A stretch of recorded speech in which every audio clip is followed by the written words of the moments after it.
from Wild Pig. Boar or something, yeah. Yeah. My buddy from Australia gave me those and that head. It's an Asian water buffalo. It's an invasive species. We are live. Are we live? Yes, it worked. Oh, Yeah. it worked. Jesus Christ. Ladies and gentlemen, the UFC Performance Institute boys. Hey. What's What's up? happening? Duncan, Forrest Griffin. Hey, Forrest Griffin. Good to see you. We've already talked over each other, so Yeah. we've already blown it. No, Jeez. we've got it. We've got it nailed. Well, I'm really glad you guys are here because I was blown away when I went to visit the. You hear the Performance Institute and you go, well, what is this going to be like? And you go there like, oh my God, they thought of everything. It's like the ultimate state-of-the-art facility for training, for recovery, for nutrition. It's fucking amazing. All right, I mean, I'm so happy that. We're posting a link to that shit right Say there. it, dude. I mean, it's amazing. When we went on a tour and checked that place out, I think was Della Grazie was with me. Yeah. We were like, holy shit! Like, can you imagine you have access to this fucking place? Like, you guys have really created something special. It's very interesting, and I don't know much about other sports, but I know this never really existed in combat sports before.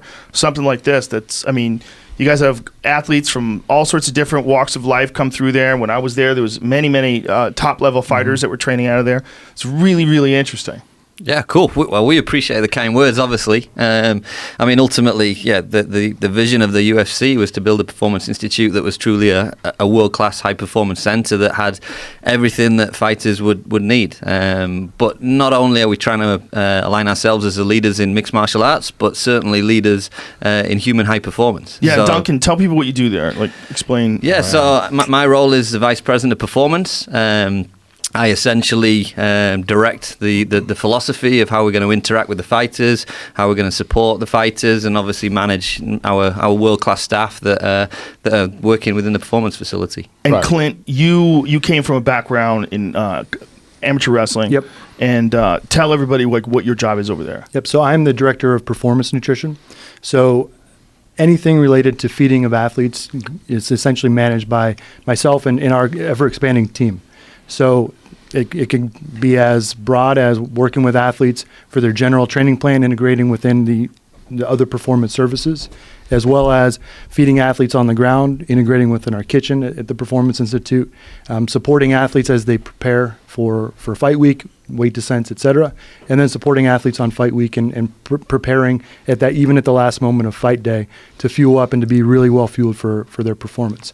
My background is, like you said, in amateur wrestling. I wrestled and coached at Cornell University, graduated in 2003, was on the U.S. national team with a number of actually current fighters right now, so Daniel Cormier and a number of other athletes, Chris Weidman and some others, and I used to train together, and then I went back to school and got all my credentialing to be a registered dietitian, and so that's kind of led me through developing a program at Cornell to the UFC with a pretty unique combination of the nutrition, the dietetics, and then obviously the experience in combat sports and weight cutting.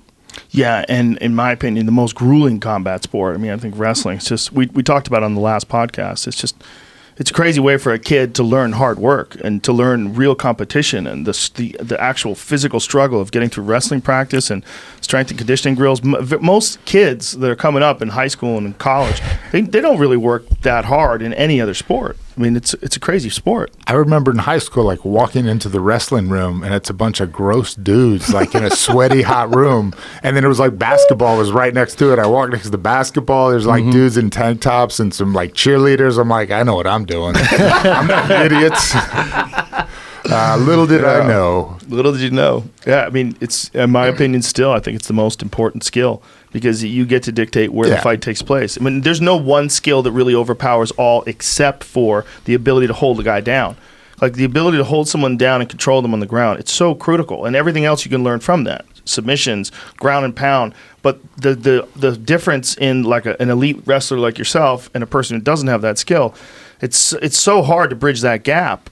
It's hard to learn later in life. Yeah. GSP is one of the few people that's just like, I'll just take this up and be amazing at it because I'm GSP, and then I'll become a gymnast. Who knows? I think that's a thing with him, though. He had such physical abilities. We were talking about this almost on the last podcast as well, that he used to do that karate blitz.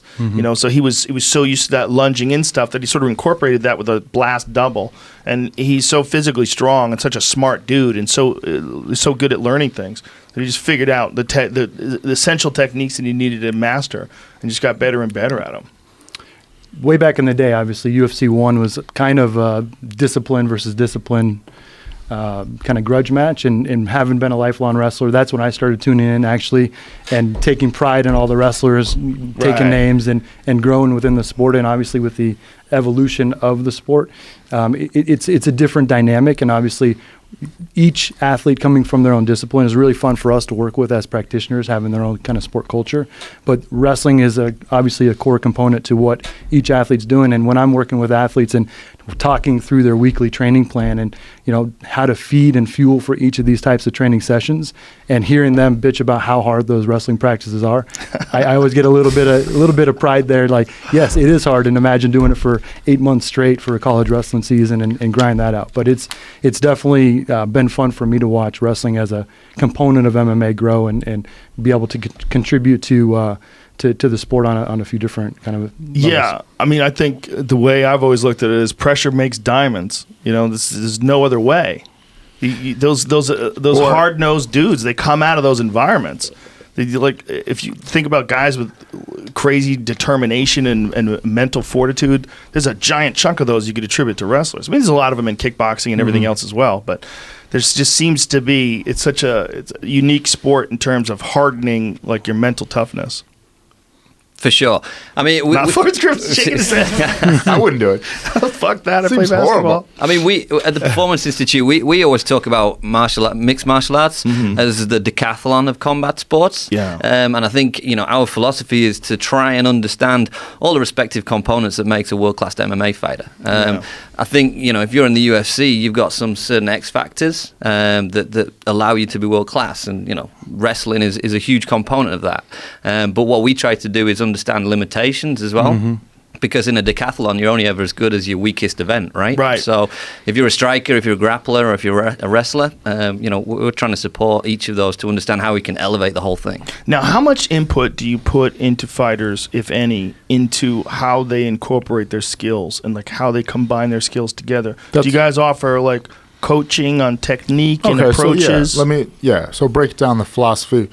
We don't do sport-specific coaching, so physical therapy, sports nutrition, strength and conditioning, sports science, and then Duncan oversees all those to make sure that they work. All right, so our philosophy, anything that doesn't make you better in the octagon is pretty pointless. So what I do is I'll just go over what your training schedule looks like with you, and then, you know, where do we feed accordingly for this practice? You know, and then Roman, our sports scientist, when can you be recovered enough for this practice? And that's, you know, that's the philosophy. So it's not specific. If you think about it, if you guys are fighting and the Performance Institute's working with both of you, we make you as big, strong, healthy, have the easiest time making weight, go into your fight as fueled as you can. But if I start saying, hey, you know what? He's pretty susceptible to leg kicks. Then it becomes, you know, now we can't support every athlete. So when you talk to people, it's just like, here's how to get the most out of your practices, right? Here's the way to lay this out to just your training blocks. I don't think a lot of people understand like basic training periodization leading up to a fight. And then that's the other problem with the UFC. You don't always have 8 weeks, 10 weeks, 12 weeks. Sometimes you got 4 weeks, and it's like, all right, well, where's your weight? Where are you at? Where's your skill? Where's your conditioning? How can we put those things together in time to get you ready on, you know? But never specific, like, instruction on how to deal with a certain fighter. Never. That's it's almost like for a young fighter to have the access, first of all, just the access to the physical facility, like the just all the different modalities you guys have, and you know the strength and conditioning stuff, and the fact that you can. One of the most impressive things was the camera setup around the octagon, so that you could film sparring sequences and technique sequences, and the fighter, you can back them up and rewind them and watch it, and you can see how you drop your leg here, see how your chin is up in the air, and all these different little factors. Well, you think about the philosophy, right? You have to get close to game speed once or twice a week. So for 15, 25 minutes, you're going to risk injury. You're going to take physical damage that you're not getting paid for. Make the most out of it, right? Review it, treat it like a fight. Think about our athletes. They fight 2 to 4 times a year. So that's a very limited amount of actual footage they have.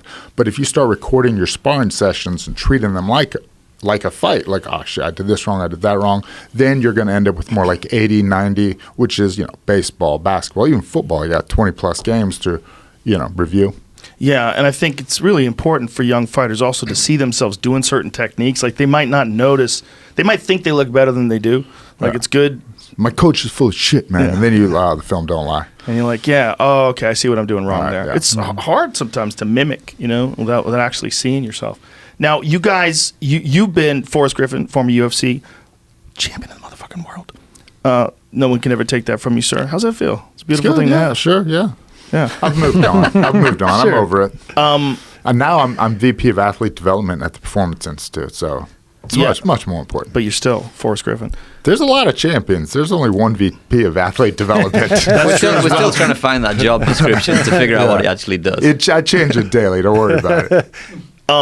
You've been involved from the beginning of this, right? Yeah. So it was going on about 2 weeks in. I heard this was happening, and I was like, oh, hey, guys, I work for you. I'm doing community outreach right now, but I've been trying to figure out the best way to train for mixed martial arts for the last 18 years. I don't know. Maybe give me a shot at it. So, yeah. Now, when you say that you're trying to figure out the best way, is there a best way? Yes, for everybody, right? Everybody. And unfortunately, it's those bullshit answers. Everybody's different, man. Everybody's got a different ability to work. Like a Usman might have X amount, before he physically breaks down. Because look at him. He's a fucking Ferrari, right? Mm-hmm. He needs more high-end work or, whatever. Everybody's a little physically different. The key is to get some objective feedback to know, hey, all right, I'm in the red. I'm good. I'm not, right. Do you guys do it on heart rate variability? Like, when you determine whether or not someone's recovered Tell enough them about to... Omega Wave.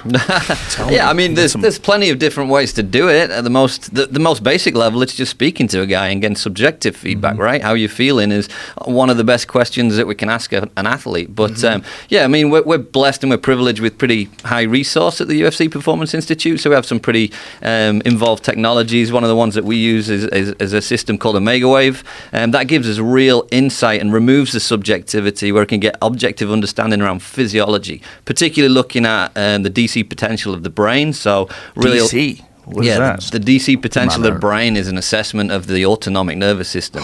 Yeah.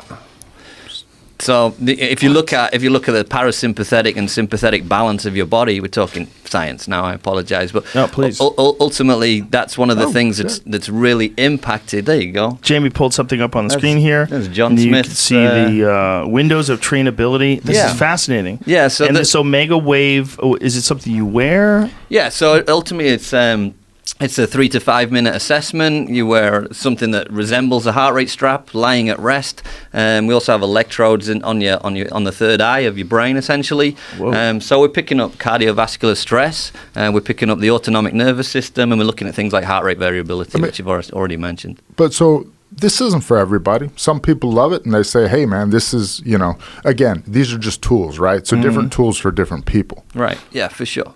It's a first thing in the morning measurement too, to understand your recovery, how well you're recovered from the day before, and those windows of trainability for the next day. That coming day. I think it all comes back to what Forrest says. Ultimately, what we're trying to do is understand individual responses, right?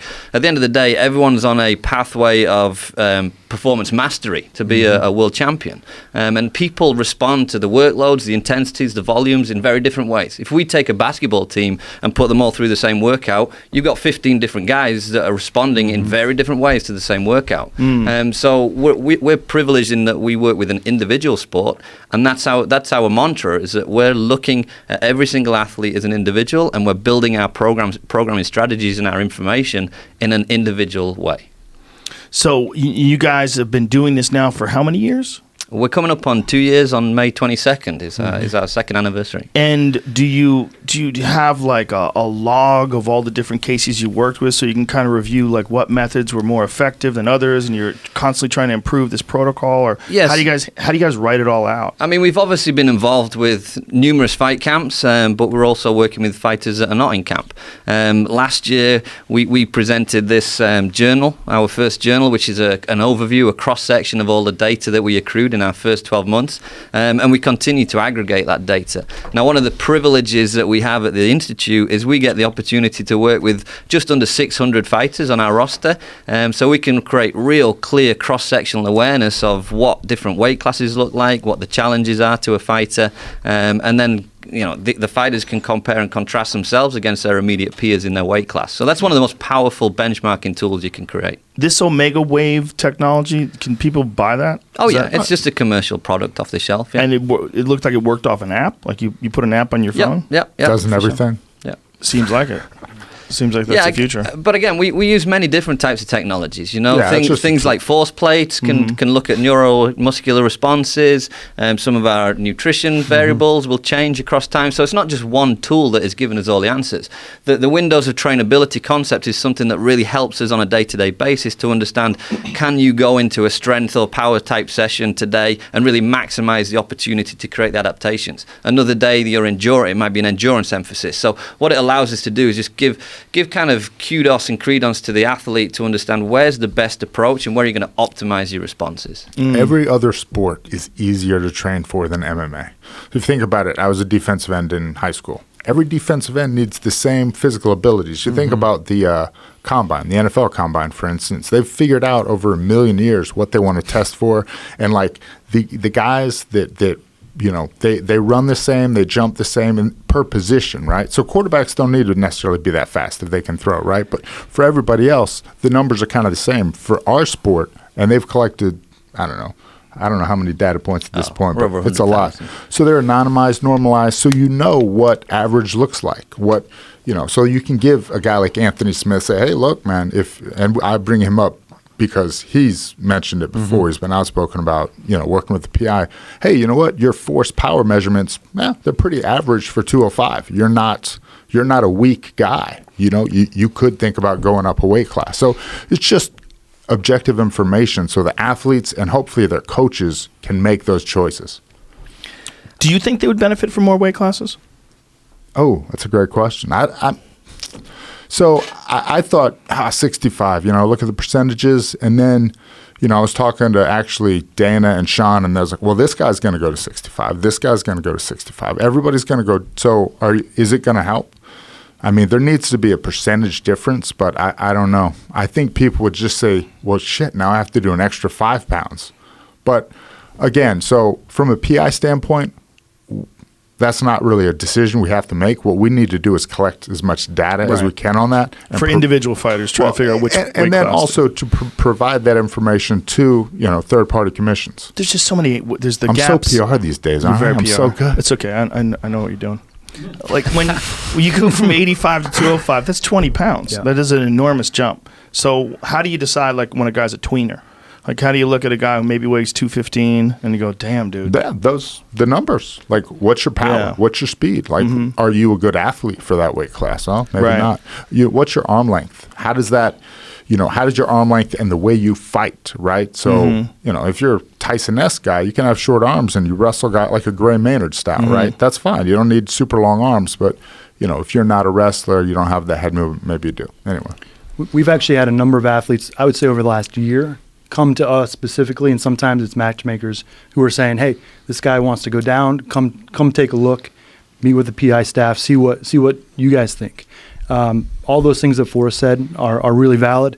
We do have a lot of battery of tests, both in the nutrition space, around body composition, around metabolic function. Oftentimes bad weight cuts will diminish and depress the metabolic rate, the resting metabolic rate, as well as it progresses over time through training. And then, like we said, some of the energy systems, a lot of the strength and power diagnostics. How does an athlete compare to the norms and the standards that are set for that division? So first thing that I look at is how does their body fit into a division? Everybody's body is broken into 3 components if you think about it in terms of bone, muscle, and fat. And if somebody's fat-free mass, it's everything except for their fat, is is bigger than 99% of the athletes in that weight division, it's not going to be a good fit. So a big thing is benchmarking and understanding how somebody's body fits into their division compared to others. So that's kind of step one. Then we look through all these other different metrics to see how they compare, and then we have a conversation. So my job is never, especially working with independent contractors, they can use us or they can not. And we are a resource to consult and to have conversations with them about what makes sense on a scientific level. Can I ask you how that works? Is like if someone like Henry Cejudo or someone wants to do his camp at the UFC Performance Institute, how would they do? Schedule it with you guys? Tell you I'm going to be here for 8 weeks. We've set up camp in Vegas. We'd like to do it at the gym. So it happens all the time, whether it's a week or 8 weeks. That filters into every single member of our team, especially as we're doing more and more on the ground at fight events. But that gets filtered up to Duncan, and then Duncan handles the coordination of that. Yeah, but he could literally be there with, say, if he was going to fight Marlon Moraes, they literally could be in the Performance Institute at the same time. For sure, and that happens. That's crazy. We're a split level facility where they're never in the same zone at the same time, though. So you schedule the them guy wouldn't differently. be doing MMA in the octagon. You schedule them first come, first serve. Do you ever anticipate a problem like with guys that are supposed to be fighting each other? You know, like what just happened with Masvidal recently, like where an actual fist fight breaks out. Man, you find most of these guys want to get paid to fight, not pay to fight. Right, but when you see when like the cameras aren't on, they're not so. That fight, yeah, that's true, right? When the cameras aren't on. The other thing is when you're leading into a fight, my thought was you cannot let that person think they intimidated you. And if that means you actually have to hit them, maybe it does. But the idea is that I can't let you think that you have a mental advantage. Right. In any other sport. So we no one would ever want to see that. Like, it's like, you got to stop that. But in fighting, it's like, oh, they're just doing extra fighting. Yeah. right. It's like, you guys are getting paid. Yeah, like if it was a basketball player sucker punches another basketball player in the face at some sort of a press conference like that, like Masvidal did. I mean, you'd be like, what? Yeah. No way. But in fighting, like, oh, they did extra fighting. It's like, but you don't get extra money or extra credit but you for it. kind of do. Well, let's be honest. People are Masvidal like, for that performance was going to get extra money. It was a stunning knockout of Darren Till, who's one of the top guys in the welterweight division. The way he KO'd him was crazy. So he got it from that. And then to tee off on Leon Edwards after the fight like that, it's like another one. Like, that's part of that is very good for him, unfortunately. Like, I don't want him to do that. I don't want to encourage, but if you want to think about like a fighter's popularity, building their brand, building their brand. Like, he's an I don't give a fuck, I'll punch you in the face guy. And like, well, a lot of people are. No, he's a real I don't give a fuck, I'll punch you in your face guy. Right. They're real. They really exist, and he's a world-class fighter. Like, that's sellable. It's unfortunate. I wish guys wouldn't ever fight at press conferences. Like Cormier and John Jones, I fucking hated that. But tell me that didn't sell more tickets. No doubt. That sold a shitload more tickets. How many times they show Conor throwing that dolly? Oh. How many times they show that, even in the promos? I hated when that happened. It was a terrible thing that Conor did that. God damn, that sold some tickets. And that's a fine line, right? That's kind of a funny thing. Way over the line. Yeah. People that weren't even involved got cut. Yeah. They got hit with glass. Fights got canceled. I don't mean that. I mean using it, promoting it, saying, well, here's the thing that happened. Yes. Do we just try to avoid it and hide it, or do we let people know that this is a real thing? They call all people involved, go, look, this is a business. We're here to get paid. Okay, we're going to run it. We're going to run it every 15 minutes. We're going to show that dolly smash. Oh, and that's Will Harris's company? Is that the gentleman? What is it called? Anatomy of a Fighter. Yes, that's his YouTube show that I often thought was a UFC show. I didn't even know that he had his own show. There's so many good guys right now that are putting out good content. It's Will Harris. Yeah. Will Harris. Yep. And he came in here with Kamaru Usman. Super nice guy, but his footage is that was his footage of that dolly smashing into the window. So the thing you see over and over again. Thank Will. I think the embedded guys from the UFC were on the bus as well, so they got the inside. Nice, Yeah. congratulations. Will got the outside. Jesus Christ. You know, So the let's not do Performance that. Institute's awesome. Anyway, sorry about that. Hey, listen, man, this is how this show works. It goes off the rails occasionally. It is what you guys have set up, though, is kind of an unprecedented thing in the combat sports world. Like, there's never anything like this for boxing, where boxers can go and. It's closest to the Olympic model. So we went around benchmarking, yada, yada, 60-plus facilities. And you notice, like, a lot of the people that we hired worked with, international Olympic sports. And that's kind of our athlete model, right? So Olympic athletes, they might go to Colorado Springs for 2 weeks or for 4 months or for a week and do, like, a skills camp or something. We have the same model. You come in, 3-4 days, and then go home with like a program, a diet, strength conditioning program, PT program, your training load goals, etc. So you'd leave with that, right? And then maybe, you don't want to move your life to Vegas. You got family, kids back home. So you come out 3 days every other month, and they can actually monitor and tell you, this is how your training's going. It's just data on whether it's working or not working, as opposed to my old boxing coach. Oh, you're hitting hard today, kid. I don't know what you ate, but it's good. It's working for you. I was like, I ate cookies last night. Should I just eat cookies every day and punch hard? I don't know. Yeah, the scientific approach of getting those little extra percentage points of improvement is really what it's all about. And it could really be the difference. And it's such a crazy sport because it's so wild and unpredictable, and I mean, you could speak to this better than anybody. The results may vary, right? It is a wild goddamn sport. I had one of the best camps I ever had was Keith Jardine. Didn't go so well. I was fucking amazing in the gym, though. I was like, I am so good right now. I'm beating everybody up. This is amazing. But, it was a 14-week camp. Yeah, I started falling apart at the end. There's no other sport with as many degrees of freedom as mixed martial arts. Right. Or if in you terms think of about execution. Well, just in Ways to terms of win. stylistic background, weight classes, you don't even know when Dana's going to give you a call to the next fight. Let's look at Usain Bolt, right? There's a reason why Usain Bolt is a 100-meter champion and he's not the 60-meter champion, all right? Our guys, if you look at mixed martial arts, that is 6 to 36 seconds of high-intensity work followed by 2 to 3 times as much low-intensity work repeated throughout a 5-minute round. 77% of fights are won in those high-intensity efforts, right? So that's where the fight is won and lost. But you don't know if that 6 seconds is going to be the first 6 seconds of the fight or the last 6 seconds of the fight. So Usain Bolt knows that he's going 100 meters, all right? Our guys don't know if they need to be the best starter or the best finisher. So you've got to prepare for everything. So all these degrees of freedom, these external variable things that come into mixed martial arts make it the most complex sport to figure out and build a structure and a development pathway against. It's so interesting, too, that so many different fighters have a completely different approach. Like, you've got a low-volume, high-power approach, like maybe a Tyron Woodley, and then you got a guy like Nick Diaz, who just smothers guys. Right. He just stays on you and keeps punching you and talking shit to you, and he sees you starting to lose your breath, and he keeps coming after you, and he can push a pace because of his long-term cardiovascular condition. Right. I mean, it's and you can't tell him he's doing it wrong. No. He's not. So everybody's doing it a different way. Sometimes your physiology, right, is going to determine the way you fight, right? Like the arm length, John Jones, and the leg and arm length. I can't fight like that because I'm not going to be at the end of everybody's punch just out of reach. I'm going to be getting hit by everybody if I start throwing those teeps, Yeah. And also it allows him in training to like get better. Like he's always got this he's always got this advantage. He's like constantly getting better. And he's also the best I've ever seen at utilizing that reach. He's very good at keeping his opponent exactly where he needs him and in his range, and then when they close up, he's very good at being defensive. I mean, that's what the best fighters do, right? They take the fight where they want it to go. But it's just so interesting to see that everyone does have a different approach that they make work with their body structure. It's quite unique because we've looked at a lot of our physiological assessments, and when you take the data and you compare and contrast, for example, people with grappling and wrestling backgrounds versus striking backgrounds, you can take something like power and you can differentiate between those two. So, all right, I want to get a competitive advantage as a striker.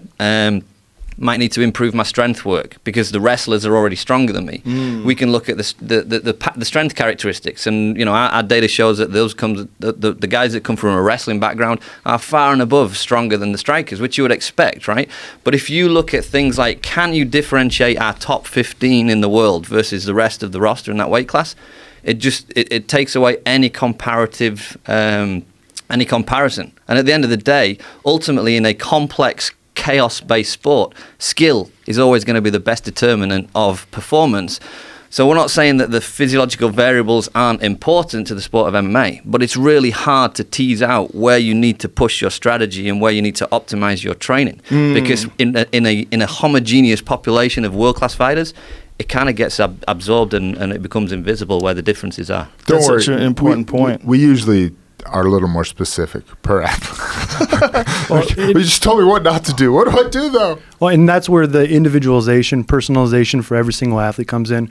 We find their strengths and some of their There are gaps where it might be the lowest point scoring component of their decathlon of MMA. And if it's a deficiency that maybe hasn't been taken advantage of yet, but will, that's where we fill those gaps so that they can start to fill those holes and become more complete, more comprehensive. That might be strength, power, it might be energy system, it could be anything, it could be orthopedic. I mean, we're trying to assess every component of preparation that can support or limit that athlete's performance in the cage.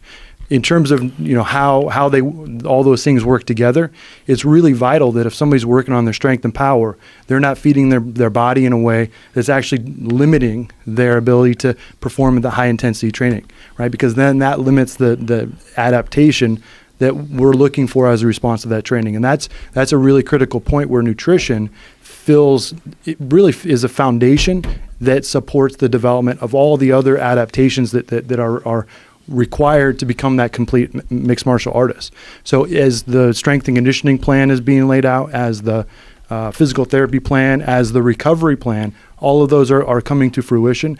The nutrition obviously is really near and dear to what I'm doing, is really critical at supporting the adaptation so that we're not pulling the athlete in two different directions in terms of the adaptation. Now, in terms of when you take fighters and athletes into your Performance Institute, have you guys ever worked with young, junior, like amateur mixed martial artists, kids that are coming up? And do you ever do stuff like that?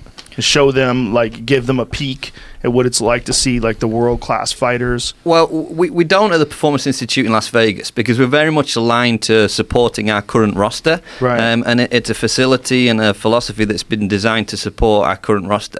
What we're doing in June of this year, however, is opening up a facility in Shanghai, China, which will have a completely different business model in terms of that will be very much a developmental program for guys that aren't currently in the UFC. So obviously we're trying to improve the talent standards in China and develop that market and break that new territory. But the mechanism to doing that is going to be very much through talent development in the Performance Institute. So over there, we will have MMA coaches and grappling coaches and striking coaches. We don't have that in Las Vegas because we're currently working with guys that are already on the roster. Well, it's such a unique sport in the fact that even though it is one thing when you get into the UFC, the paths to get there are so widely different. And you really don't know what is the Cro Cop path the right way to do it, or is the Daniel Cormier path the right way to do it? No one can say. Yeah. And different fighters will win on different nights with different styles.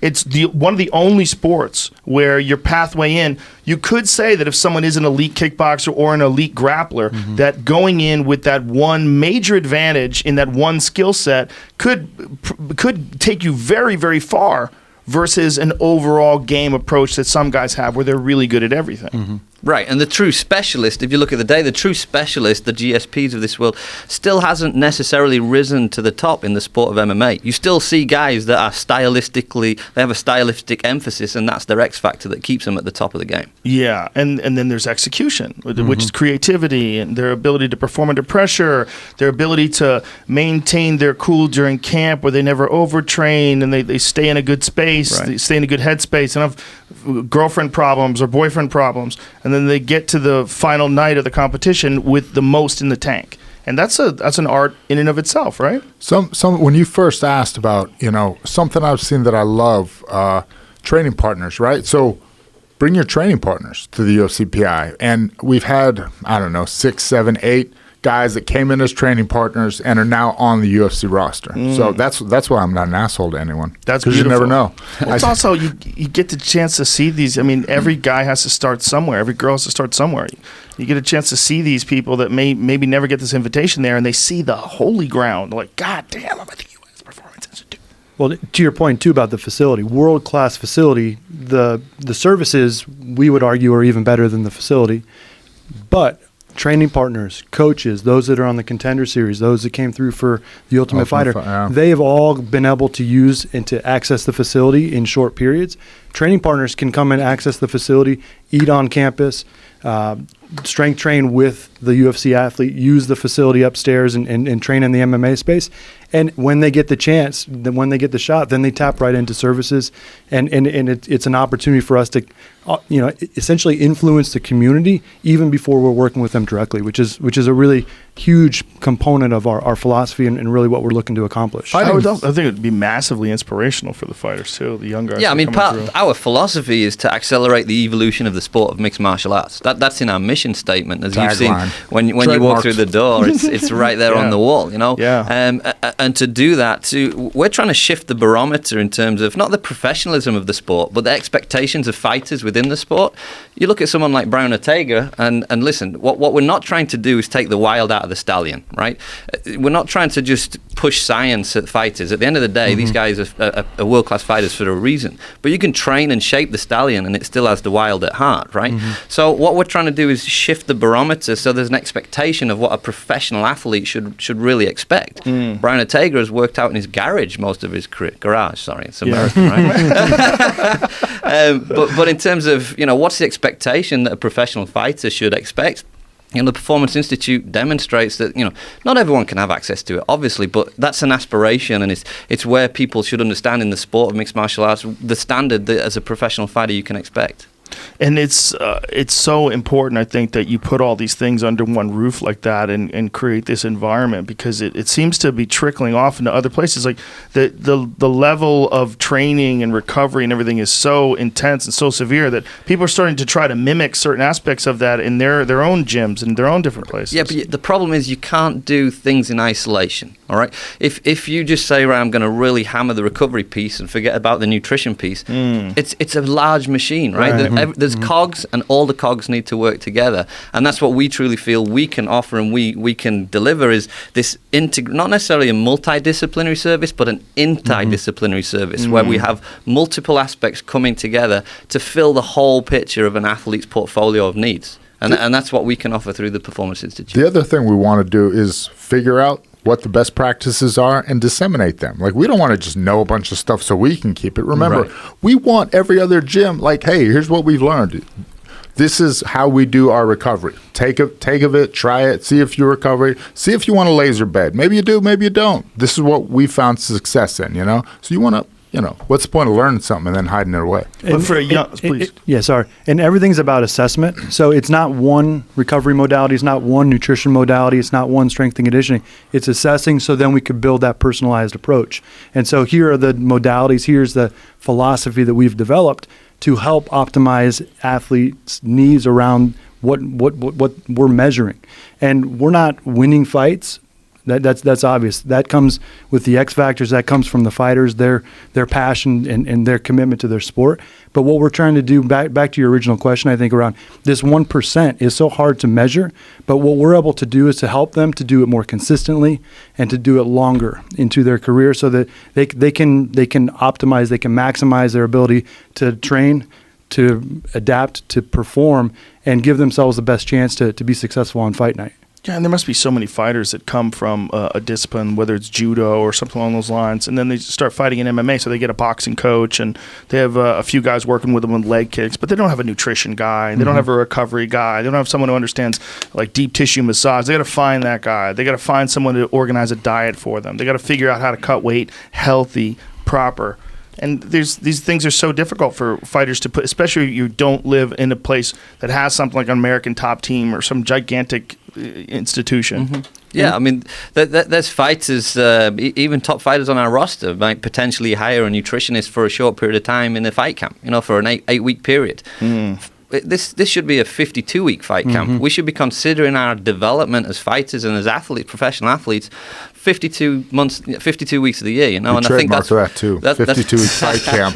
That's what our philosophy is, as Clint has already talked about, in terms of plugging the holes and being able to offer the services that you need as a particular athlete. So there's large gyms out there, American Top Team, AKA, they've got their own guys. That's great. Jackson, they've got their own people. But there's plenty of people on the roster that have an MMA coach and a grappling coach, and that's it. Yeah. So the Performance Institute, we feel we can help and support those guys as well. You can bridge the gaps. Right. And we're not trying to displace the programs where athletes already have resources, but I don't know of another MMA gym globally that has the capacity around assessment that we do.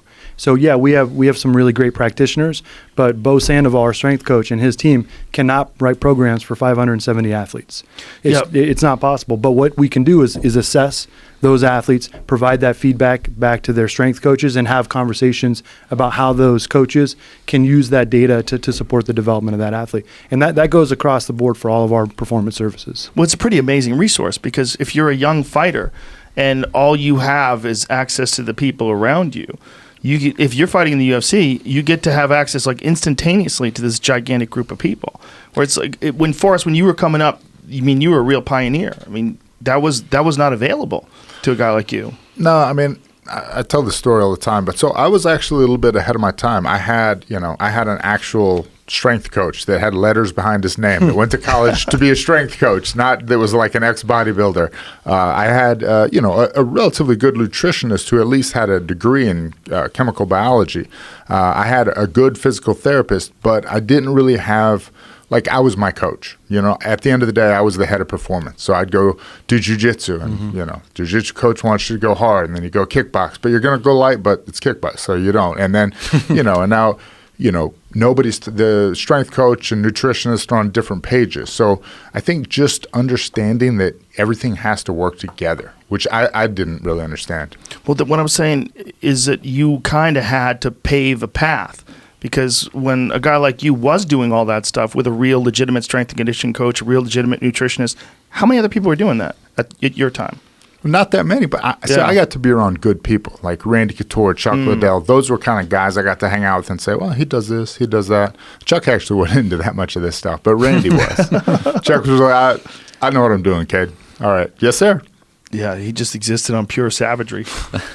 When you step back and look at your career, like how amazing is it to be able to step off from there and do something like you're doing now for the UFC Performance Institute, which is very meaningful for young fighters. I mean, you really do get a chance to give back with your experience and your understanding of the right way and the wrong way, the mistakes that you've made. I mean, it's huge. Well, that's the whole genesis kind of from my involvement in the PI. Like, look, here's the 10,000 mistakes I made. Yeah. You're going to make mistakes too, but these are the ones you don't need to make, Again, the sport's changed, man. It's 25 years old.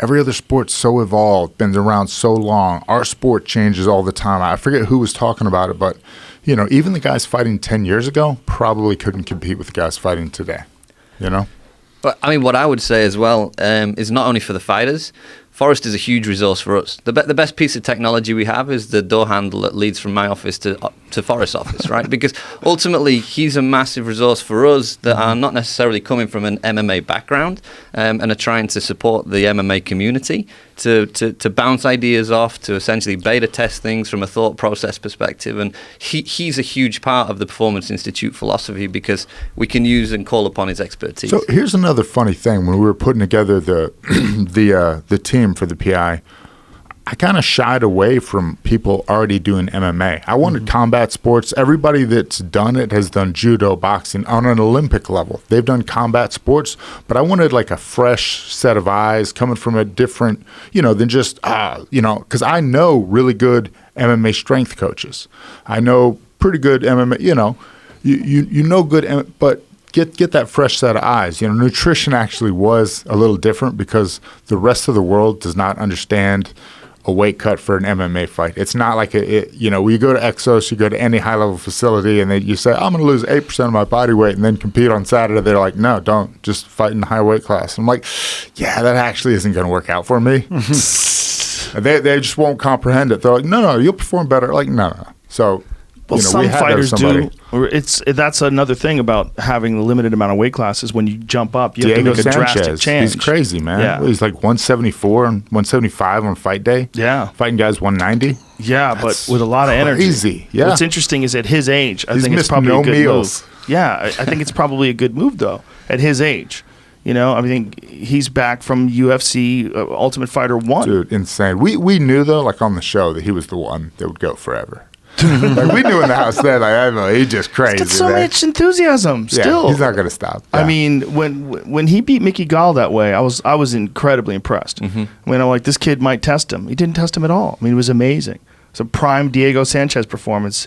15 years into the game. I mean, it doesn't even, not even just into, that's just into the UFC. Yeah. He had amateur fights or professional fights rather before the UFC. He's been in the UFC for 15 years, man. Or at least 14, right? 2005 was season 1. Yeah, we shot it 2004, 2005. So yeah, 14. So, we'll get somewhere 15. in the neighborhood of 15 years. Just amazing that he's so enthusiastic about it still. Yeah, they'll give him a vase for his top of his mantelpiece on above his fire or something. Carriage clock or something, just to recognise his 15 years. Yeah, yeah, that's a long time in a combat sport. Long time. So that's the other thing, man. That is not the norm. That's a Yeah. deviation, right? Don't Huge think deviation. you got it for. I made it 9 years in the UFC, 8 years actually, and I didn't have that many fights. I broke down. I fell apart. Yeah, it's pretty average. I was like, "Woe is me!" And then when you look at the data, it's like, "Oh no, I'm just average." 35. That's when you start to fall apart. When you look back now with what you know now and all the athletes you've worked with at the UFC PI, do you think you would have done anything different in terms of the way you I prepared? can't even think about it. I knew what to Really? think about it. Oh yeah. It's so dumb. Like, why would you spar 8 rounds? Why would you spar 8 rounds? There's no 8-round fights for us. Right. What are you doing? Oh, you're literally just getting slower for us. You're already slow. I don't know, man. It's again, being a pioneer like you were, there wasn't really a whole lot of guys before you that were operating. I had the other pioneers, like the Randys and the Chucks, and that's what they were doing. So Yeah. I figured, it better be tough. I better do what they do. That's the craziest thing They're about champions. MMA. I'm not going to question them. Boxing had already figured out you shouldn't beat the fuck out of each other every day. They had already kind of figured that Well, out. and the other thing they've figured out is we would work with people. I would spar with Vanderlei, Chuck, Randy. In boxing, they don't spar with people that are equals. Past a certain point in camp, Yeah. well, think about it. You know a lot about it. They start like, is Floyd Mayweather sparring with, I don't know, really good people his level? No, definitely not. He's Fighting beating with people good up. boxers and he's tooling them. Yes. Yeah, and But I think have you heard of them though? They're not famous and rich, so they're not the Right, best in right, the world. right. They're not elite. Whereas you think about like a gym, like our gym, like I'll just use Randy's because I don't want to talk bad about anybody. You're fighting other champions every day. right, Maybe. dangerous as fuck. Yeah, maybe Yeah. drill together, sure. Learn from each other, roll, wrestle, like control your training. Especially guys that are in the same weight class as you that may someday fight you. That's awkward, yeah. Yeah, and there was no guidebook. Yeah. You know- guys like Keith Jardine and Rashad Evans figured it out. They're like, all right, we already had to fight each other. We'll train together now, so we won't have to do it again. Right, that is a good move if it works out. The level of guys now it's so extraordinary to see. Like when you see the elite champions of today, you just have this insane level of fighter. It's really, as a person who's been involved in the sport as long as I have, I still never cease to be amazed at the level of talent of these guys coming up. Because some of these guys coming up, they just could do everything. And they could do everything at such a high level, and you're realizing you're seeing the results of kids that started out learning MMA when they were like 5, 6 years old. Yeah. I mean, I have a personal gym, and I remember Ronda Rousey. We're like, man, she's going to change my bottom line. All of a sudden, I got a mat full of young women, like just training, like Wanting to be a legit badass. fighting. I was Yeah. like, this is amazing. Thank you, Ronda. Yeah, she for sure changed it. Gina Carano changed it a little bit before her. And people had this idea like, oh, you could be pretty and fuck people up. Like, oh, that's a totally different kind of girl. That's like a superhero, like a real life superhero. Now she plays it in movies, right? Yeah, but it's just incredible too that the sport, when you look at women's MMA, like particularly Amanda Nunes, Chris Cyborg, that fight. I mean, that is as crazy exciting as any fight you will ever see in your fucking life. And Amanda Nunes bombed on one of the greatest, if not the greatest, women's MMA fighter of all time and KO'd her in the first round in spectacular fashion. Like, if you're not a fan of MMA or women's MMA after watching that. Yeah, like, it's funny you mentioned that. I just think about Holly Holm. Like, what's she made out of? Like, she's had 1 million fights. Yeah. Like, She's a what is beast. she doing so right? Like, she's a GSP couture. She's just a genetic specimen. And I think she just, again, she does that 52-week fight camp type deal, Right. Yeah, you don't see her ever getting out of shape. Never. It's not happening. Yeah. I still think she got a raw deal in the Durandamy fight. She did. That's because Yeah, she did. She got clocked pretty late. 2 times hard after the buzzer. Absolutely. 2 times, and no points taken away, no nothing, and we were shocked. We're like, that's crazy. And then on top of that, she dropped her. She dropped her with a head kick, and she dropped her with a straight left. Like, in my opinion, she did the more damage in that fight, and I was shocked. But that's, I mean, MMA judging. Yeah. It's never gonna. That's crazy. We cannot help you with that at the Performance Institute. Performance Institute. Well, we when I got was- some data. What I was getting at before, when you were talking about little kids, when I was rather talking about kids coming up and amateur fighters. There would probably be something that would be really beneficial of having some sort of a program like that in America, where kids could understand the right way and the wrong way to do it, so they don't have to repeat these problems and these mistakes that have already been kind of gone over. And that's your background in the British Olympic system. Yeah, I mean, if right? you- do yeah, it. Set that up. right. You You got said nothing that. going on. Is that? Give I mean, them that. would that be something that the UFC would ever think about doing in the future? Because if they really wanted to ensure that they had a good pool of high-level talent, it would certainly add to that. Yeah, I mean, there's no clear performance pathway Right. into the the highest level of the UFC for the sport of mixed martial arts. So, But there's guidelines for training that I think kids for sure, might not have the and resources. every gym has a curriculum, and what we're trying to do is obviously add to that curriculum from a training perspective, a recovery perspective. But ultimately, what's the best pathway? And as you've already contested to, people are coming to this sport with so many different backgrounds. So, are you going to chop that access route to the UFC in half, or are you actually going to promote it and find many ways to get into the UFC? I think we can look at things like the Olympic Games. Does MMA ever enter into the Olympic Games and create a pathway? Who knows? And I'm sure the UFC are looking into that type of thing in the future and trying to be ambitious. But right now, it's hard to define what's the optimal way and what is the optimal route into the UFC. Yeah, it is really, that's one of the more interesting things about it. Like we were saying before, you could really have any combat sport path, boxer, wrestler, anything Right. could get you in there. I'm sure it's the same for other disciplines of martial arts, but I have a lot of experience in kind of youth wrestling development. And when MMA came along, it was a little bit of a fear. We're going to lose a lot of athletes to MMA. And we did originally lose a lot of athletes on the Olympic level to MMA. Johnny Hendricks is a great example. Promising young wrestling star, went to MMA, became a UFC champ, did not become an Olympian. But what it's really done is it's created this popularity in wrestling, in no small part to, I think, some of the feedback that you've provided around wrestling being so vital to the development of mixed martial arts.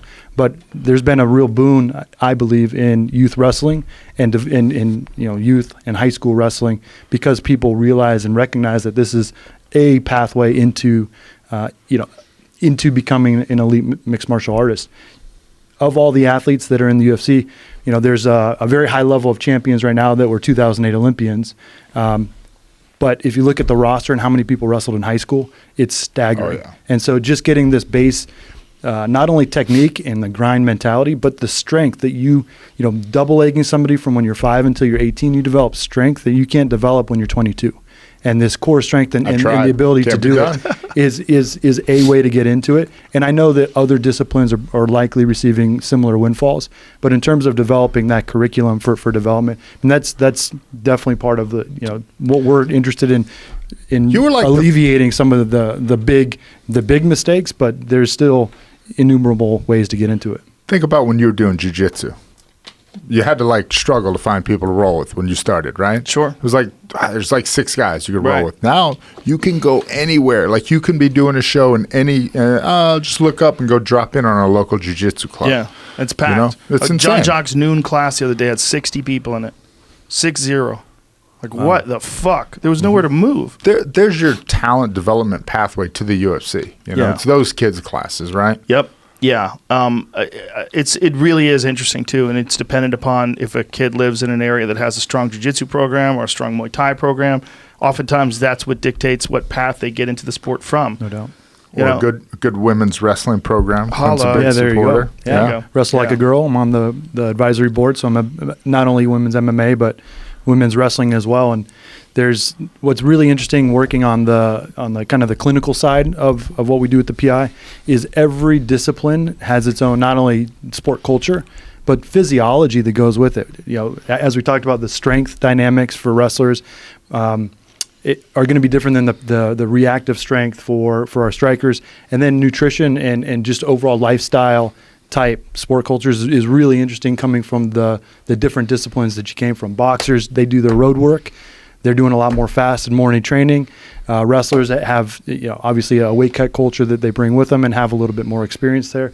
A lot of the Brazilian jiu-jitsu players, especially from Brazil, have their sport culture. So it's so intriguing being able to, we work with one sport, but with so many subcultures within that sport, and really, really interesting to get to work with. And obviously working with the female athletes, like you alluded to earlier, adds a whole nother layer in terms of the dynamics that we're working with in terms of the physiology with our athletes. Yeah, I was just like, the female physiology and the weight cut, that's just a whole, like, you really need to go to school for that.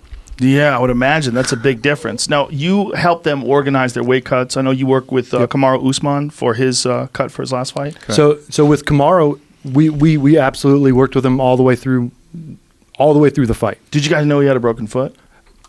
He was limping around, but No, we didn't. And if we did, we wouldn't have mentioned it. But no, I had no idea.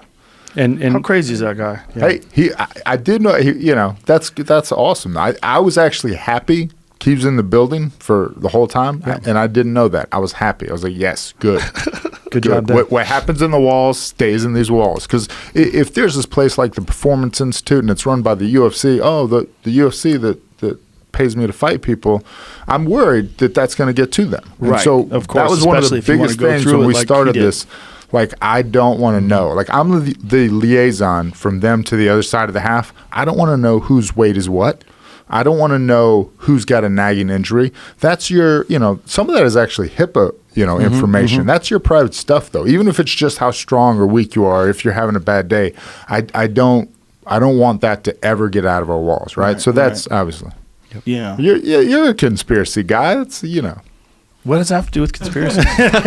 Yeah, guys always think the UFC's out to get them. Oh, well. Me too. I always thought like, they're going to find out that I got this or that, and Well, so, the they won't stress, find out from me. The stress of preparation for a fight. I mean, people are always worried, especially if there's a little tweak, something going on, something with the hand, something with the leg, something with the knee. It gets out. People find out about it. They hear about it. They target it. Yeah, that's a thing. Yeah, it's a thing. Kamaru and every other athlete we work with comes in with sensitive injuries, and we have a private treatment suite within the Performance Institute, the PT area, so they can come get private treatment. And then in terms of supporting him for his weight cut, that starts 10 weeks, 12 weeks. For Kamaru, 3-4 months in advance. How much are you trying to get him down to before the day of the cut? So every athlete is going to be a little bit different based on what their background is. Right. What he's comfortable cutting from. Yeah, what their historical weight cutting practices have been, how hard they've been on the body. So we're assessing somebody like Kamaru for their metabolic rate, where they fit in terms of their body composition into that weight division, their lean tissue versus their fat tissue. Those that have a higher degree of lean tissue are going to have muscle has more water than does fat and bone. So you can push the body a little bit further for those that have a higher lean tissue. And so all of that planning and preparation starts many, many weeks in advance. And having heard Kamaru on your show a couple weeks ago, a lot of what we do with an athlete that doesn't have a history of missing weight may have a hard time making weight, but oftentimes they're making it harder on themselves because they're pulling the body in two different directions like we talked about. If they're training in one way and feeding in a different way, what they're doing is they're just undermining it and kind of digging a hole that they can't get out of by the end of fight camp. And that fight camp gets really long, like Forrest talked about. What do you see in terms of the way they fuel themselves that's like the biggest error? Sticking to one style of feeding regardless of the training style that they're engaging in. So MMA athletes, they have to do high-intensity training sessions, strength and conditioning. They have to be doing sparring. They have to be doing pads rounds that are crazy hard. In every athlete, each one is going to have a different intensity relative to their body type. And so if somebody's doing pads, it's a 9 or a 10 out of 10 in terms of intensity, and they're doing that fasted or they're doing that without carbohydrates available to do that work, they can't hit those training intensities repeatedly, and then they can't adapt as a response to that training. So they end up just getting slower and more beat up instead of faster and more powerful. So if they're doing high intensity, we need to fuel the body in the specific way that supports that training effort, and then the longer term adaptation to that bout. Additionally, if they're doing lower intensity, we can adjust our fueling strategies based on what that dictates. If it's a kind of a base aerobic training session, or if they're doing skills and drills, we want to be feeding the body to adapt differently than if they're doing the high intensity sparring, strength and conditioning, or pads, or whatever that might be. So for every athlete, we're looking at how their body uses substrate energy, the energy that they're using, the substrate between carbs and fat at each of these intensities. And then we also need to base our recommendations on where their body fits into the division. If they're 20% out from their weight division 4 weeks out, then we're going to have a little bit of a more aggressive strategy nutritionally, because weight becomes a primary factor. If they're 10% out 4 weeks out, then we're going to have a little bit of a different conversation and prioritization around the fueling strategies.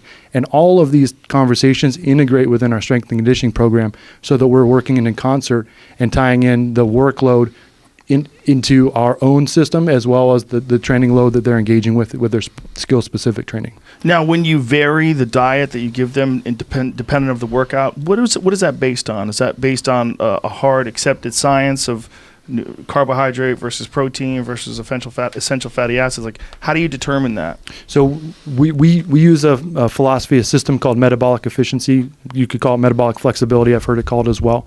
And essentially, the body will use different substrate at different intensities. And at low intensities and at rest, the body can and likely should be adapted for our sports athletes to fat at rest. Now, it depends on the sport type. Again, if we're a shot putter or if we're a 100-meter sprinter, then we're going to be much more dependent on carbohydrates and really the creatine phosphate system. We're not even getting into the glycolytic system, and Duncan could talk a lot more about the energy systems, but essentially we're reliant upon glucose and ATP for energy at those lower intensity bursts, right? So to hit repeated max or submax efforts, we require blood sugar.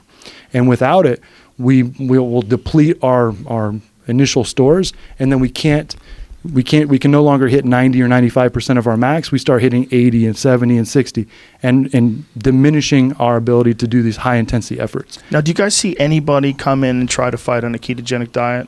Because I know quite a few guys were doing that for a while. I know Brian Caraway did it. Matt Brown. Yeah, that's right. He has fought, but he varies it. I think. Well, I talked to him. I think he did one pretty pure, and then he did the one where you might take in 60 or 80 carbs, but then you work them off to stay ketogenic. I don't. Some of those guys like Zach Bitter, he's a ultra marathon runner.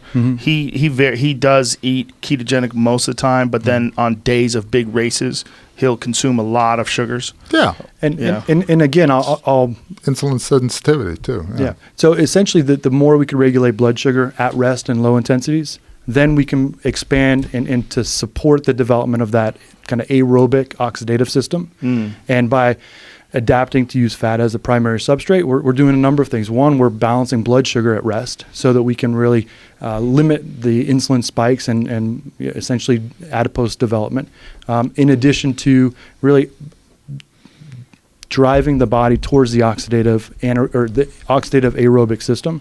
And then as we increase in what we do is we assess how the body adapts through the training intensities, and we'll repeat that kind of on a monthly basis to see how the athlete changes. And then as they increase in the intensity of a training effort, then we will adjust the ratio of fat to carbohydrates as a fuel substrate. I thought it was going to come up organically, but it didn't. The Trifecta Fight Prep System, you guys and your team are going to 22 events this year. Indeed. Take it away. All right. What are you doing? So I'm shooting a promo here, Joe. Step back. So essentially, we're assessing and then we're programming based on each athlete's needs. So like Forrest said, one of our most valuable partners at the UFC Performance Institute is this meal prep company called Trifecta Nutrition. And they essentially have an all organic meal line that can be developed a la carte, ordered a la carte. And so with Kamaru, as an example, we worked together for his past 2 fights. And many athletes, like I said, are not fueling the type of training in a way that leads to their long-term adaptation, but can lead to overtraining earlier in camp. And so what we really want to do is to understand how that physiology works and then program and then provide those athletes with the nutrition, whether it's on-site at the UFC at Performance the Institute? Well, at the events as well is what I was getting at. Like 22 events they go to. So you think about like I would literally smuggle oatmeal into Brazil. Like I'm like stealing food. They're like you get the the little thing that says no organic, the little pass. Mm-hmm. They can go to those fights and actually feed you throughout the week through that system. Wow. That's where I was going with that. Yeah, Sorry. So that's incredible. So they would, like, Yeah. if you had a fight in Stockholm, they would come to Stockholm with if it's one of the 22 events. Oh, okay. So, But if it's one of those more 22 than half. events, they would go and you could get the UFC PI to fuel you through the entire event. Yep. So there's a number of levels. So I'll get there in just one sec. But essentially, we'll take them through the fight camp, fuel them for adaptation, so they show up to the event. We know exactly where they are. They're fueled, and then we could take them all the way through the fight. So 22 events. Most are domestic, except for the pay-per-views that are international. So of the 22, the only international ones are the pay-per-views. The others are the ESPN events, and those are pretty much exclusively domestic. But what we've done is we've outreached all of the athletes that have crossed paths with us at the Performance Institute. So it's not roster wide yet, as we're working through a lot of the operational stuff. As an example, we aren't able to get into the kitchen at every hotel. So then we're working to find a community kitchen, trying to find contacts at local universities. So you guys would actually cook them yourself. So Trifecta hired a chef. So Trifecta, they're our partner. They've been amazing in terms of trying to feed our athletes. We identified this as a real need to we run a marathon with these guys, right? Kamaru, as an example, we work together for 3 months. We get him to a week before the fight, and then it's like pat him on the butt Good luck. and say good luck, Yeah. right? As we know, fueling is impactful all the way through the fight, including 30 minutes before. And so instead of patting him on the butt and saying good luck, Trifecta hired a chef who I previously worked with. He worked with me at Cornell University for a year. He was an intern with me. He worked at Exos for 2 years and then at a two Michelin star restaurant here in LA. And Providence is the name of it. And he got hired. He's their executive chef and is building out the fight week meals based on me and my team's programming. So we work with every single athlete that we've connected with at the PI. It's gotten up to, on average between 14 and 16 athletes at all the events that we're working. And we provide comprehensive fueling. So all of the food calories that they put in their body from the time they step on foot on Tuesday for fighter check-in all the way through, 30 minutes pre-fight, including all the supplements, NSF third-party tested supplements for supplement safety to make sure they're not getting adulterated products. We're keeping track of everything that they're consuming on the supplement side. We don't sit in the sauna. We're not there to be a weight cut coach. We are the sports dietetics team to support them on a programming and on a science evidence-based level. So we will consult with their teams around what's the safest, what's the most effective way to support an athlete making weight, and then we instantly, once they make weight, we have supplies that was developed, cooked, prepared by our chef that morning and the night before to support rehydration, electrolytes, to optimize the gut repopulation of gut microbiota, as well as balance the osmolality so that they're not getting gut cramping and issues that happen when you ingest a ton of sodium and glucose that causes a lot of water to rush into the gut. And then we essentially feed them all the way through, like I said, breakfast, lunch, and then pre-fight to support their performance on fight night. I'm an outspoken critic of cutting weight. I don't necessarily think it's the best thing for the sport or for the athlete. I mean, I think one of the benefits that we would get out of having more weight classes available is that fighters could get their body to the weight class where they're optimally at. Has there ever been any discussion? I know you guys have had discussions about PED usage and how to stop adulterated supplements from getting to fighters and making people test positive. But what about some long-term goal of potentially eliminating weight cutting the way they've eliminated PEDs? So as we already talked about, I come from college wrestling. Tragically, in 1997, 3 college wrestlers died. In Florida, of course. It's always Florida. Was it? No. Two of them. One was at the University of Michigan, and I'm not exactly sure where the other 2 were, but Let's pretend they were Florida. Let's say Florida. It feels like Florida. Florida's just going to shake their head anyway. Go ahead. They're not even going to check. They'll accept it. but the NCAA dramatically overhauled their weigh-in rules from the day before to the day of. And there are a lot of similarities in terms of the types of athletes that are wrestling versus the types of athletes that are competing in MMA. But we work in and we work with professional athletes. And we work for a professional fight promotion. And the dynamics of a professional fight promoter is completely different than the NCAA. And the level of autonomy with our independent contractors versus the NCAA athletes is different. And we, as the UFC, the Performance Institute, we have the health and safety of our fighters in mind at all times. And that's priority number one. And I've had to literally call the ambulance on athletes that I've seen not doing well because of health considerations. Now, you personally, how do you feel about it? About weight cutting? About weight cutting. I would like to, I personally would like to make it safer. There are less than ideal, I think, safety concerns that we've all heard of and a lot of us have seen. And from my perspective, the closer that you can bring it to the fight, the better. But because of the promotional nature of the UFC, it's limited. And then we have limited ability to affect change with the UFC because the commissions really are the ones that are I don't really mean to making sound the rules. like that asshole, but dude, pick your weight class, make the weight, or just say, I'm not going to be able to do it. I got to move up, right? It was always hard for me to make 205, but you know what? I didn't really want to fight heavyweight, and I made it. And towards the end of my career, I walked around I used to get pretty big. I was like, hey, I don't want to do that. I want to be a professional. Be a professional. It comes back to the whole, I hate to keep saying it, but the 52-week fight camp. All right? Do you need to get 20% over your fight weight? If you're 20% over your fight weight, that's not your fight weight. You're making very good points. There are weight classes, all right? Maybe there needs to be a weight class it is, every 10%. Should be every 10 pounds, I think. Well, every 10%. So I think percent's a lot more important than weight. The other thing is, maybe in time it'll happen. There's 570 athletes is not enough to fill that many weight classes. And then, you're a boxing guy, or then you get a weight class. I'm just going to run around and we're going to have fights every 3 pounds. And then it becomes a little, well, I don't know if that's necessarily the then move. there's 27 belts. How much value do they have? Really clearly is that it's an unnecessary risk. It's an unnecessary risk. Mm-hmm. To have a guy dehydrate themselves or a girl dehydrate themselves literally to the point of going to the fucking hospital 24 hours before a cage fight is insane. If you could eliminate that, why wouldn't you?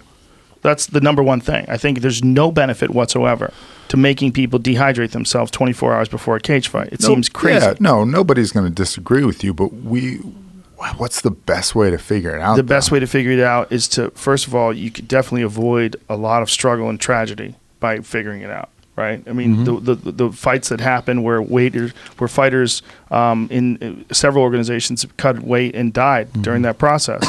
That's heartbreaking. If we could avoid that, it's already a dangerous sport as it is. We are collecting data at the Performance Institute. We all have some opinions around what works best in terms of reducing the extreme weight cutting, creating some competitive parity in the cage. I think is a really critical point, so that it de-incentivizes that weight cutting process. Yeah. If you can't be as big in the cage, well then then there's not as much of a benefit. The problem, it is a very complex problem, and the regulation in mixed martial arts is such that we're the promoter and we abide by the regulations of every single state athletic commission. Yeah. And so we're collecting data so that we can understand the issue better. We're working to come to an understanding to then share with those that are the legislators of the system, so that they can help make it safer as well. Because it's not just a unilateral decision where we tell our employees this is what you do. We have 570 independent contractors, so each of us has some strong beliefs and opinions in this space, and I value yours, and I really respect the passion you bring to it. This is my passion as well. That's why I came to the UFC, is to impact this culture, and hopefully on the policy side as well.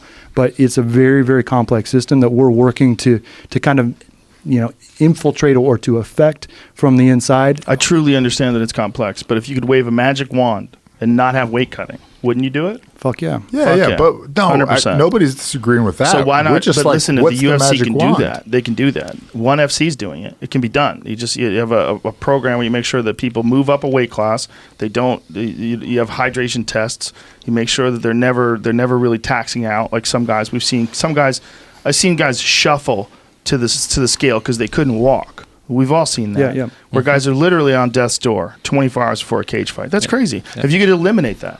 I commend ONE FC for trying. There's holes in that system, just like there's holes in any system. For sure. But less. You're always going to try and game the system. Nah, they're trying to game the system as well. Well, I think remember, your point is they're valid. peeing on a stick that you or I could go buy in Walmart. Those aren't that easy to beat, or those aren't hard to beat. The you know? hydration tests. Yeah. Nope, they're not.